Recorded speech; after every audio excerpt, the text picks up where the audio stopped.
بسم الله الرحمن الرحيم.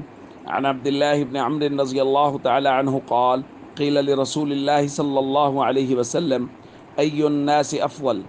قال كل مخموم القلب وصدوق اللسان. رواہ ابن ماجہ۔ نبی کریم صلی اللہ علیہ وسلم سے پوچھا گیا، یا رسول اللہ، لوگوں میں سے سب سے بہتر کون ہے؟ آپ صلی اللہ علیہ وسلم نے ارشاد فرمایا، ہر مخموم القلب اور صدوق اللسان آدمی۔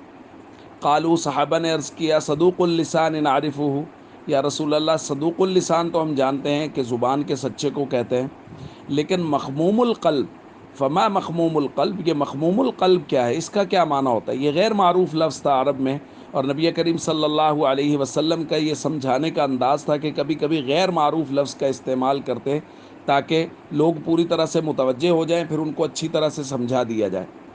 تو جب صحابہ نے پوچھا کہ مخموم القلب کیا ہے، تو حضور علیہ الصلاۃ والسلام نے اس کی وضاحت فرمائی۔